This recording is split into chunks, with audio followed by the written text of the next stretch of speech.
Hello and welcome. Thank you for joining us on Business Incorporated, coming to you live from Lagos, Nigeria. I'm Chimeze Obi Iwagu. On the program today, the World Economic Forum enters day 2 as IMF Christine Lagarde and UK Theresa May prepare to speak. We would also be looking at the leading business risks in Africa and Nigeria as released by the Allianz Corporate Global. Plus, South Africa's headline inflation up to 6.8% year-on-year in December. Now let's get started. I will begin with the markets. Started here in Africa. Markets looked mixed during the intraday trade. The NSE All-Share Index is still in the red, while the South African and Egyptian markets are tilting northwards. As at midday, the NSE All-Share Index was down 0.03%. Looking at that slide there, the JSC, that's the South African market, was tilting up 0.16%. Egyptian stock market, 0.52%. And of course, Kenyan stock market was down 0.14% on Tuesday. In the Middle East, shares in Saudi electricity company weighed on Saudi Arabia's stock market after the company reported a wider net loss for the fourth quarter. The markets in that region were trading mixed in the intraday trading. Looking at Abu Dhabi there, at 4,663, the market was up 0.70% at midday. Dubai FM, that's Dubai Financial Market, 3,672, up 0.59%. Qatar Stock Exchange, 10,930, trading down 0.40%. And of course, Saudi Stock Exchange, 6,874, was down 0.08% at midday. And investors in Europe are digesting the UK Prime Minister Theresa May's speech, which made it clear that UK doesn't want to retain access to the European Union single market when it exits the European Union. Now, the Davos meeting also, of course, entered day 2 today. Now, let's cross over to Frankfurt. Lars Holter, DWTV Channels TV correspondent, is standing by to talk to us about some of those issues coming up there. Good afternoon, Lars. Thank you very much for joining us.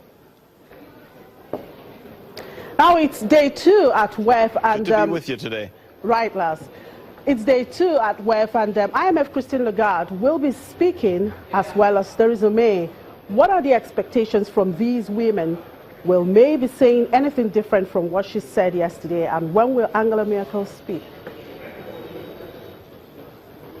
Well, first of all, Angela Merkel will not speak in Davos this year. She was there with a big delegation last year, but this year she will not make a personal appearance there. As for Theresa May, she will also not be in Davos. She will not be speaking today, but everybody in Davos is actually speaking about her, because one of the big topics being discussed in Davos is how to fix and how to possibly reunite Europe after what has just happened. And of course, the Brexit here and now. We have just learned yesterday that officially now Britain is going for a hard Brexit, that Britain is leaving not only the EU but also the common markets, with everything that means. This is going to be definitely one of the main topics that is discussed in Davos, although Theresa May is not personally there. Now, as for Christine Lagarde, she gave a very interesting speech earlier today, talking mostly about inequality. And she had a little bit of a told you so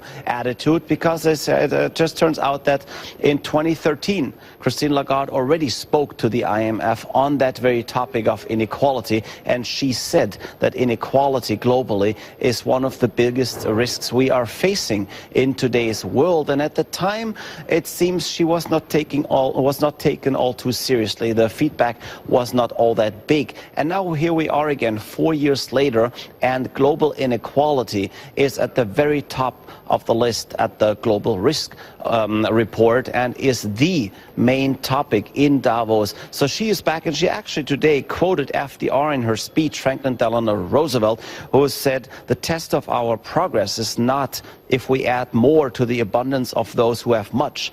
It is whether we provide enough for those who have too little. And that is definitely a theme not only for Christine Lagarde, but pretty much for all the leaders in Davos who are trying to come up with concepts to make inequality at some point a thing of the past. Well, perhaps that's exactly what they have to focus, trying to solve this problem of inequality.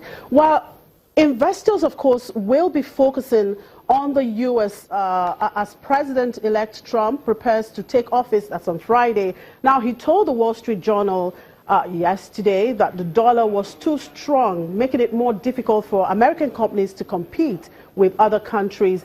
How is this Trump's comment being chewed by investors in Europe, and how's the euro reacting to it? All these comments had a huge impact on markets here. The dollar is down 1.5% almost today. That is one of the steepest daily drops we've seen in that currency in a long time. Mostly it has to do with the fact that investors are also just surprised. They're shocked because what we are seeing here, what we are hearing from President-elect Trump is a complete departure from precedent and from policy the way it used to be. First of all, it used to be that the President of the United States would not even directly comment on the strength of the dollar or on other monetary policy issues. Usually, he would just defer to his Treasury Secretary or to the Federal Reserve.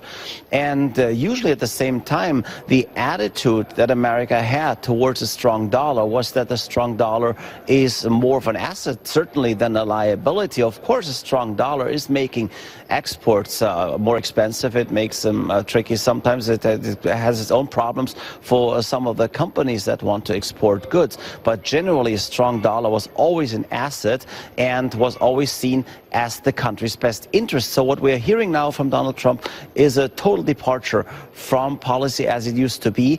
And also what we are seeing, we're getting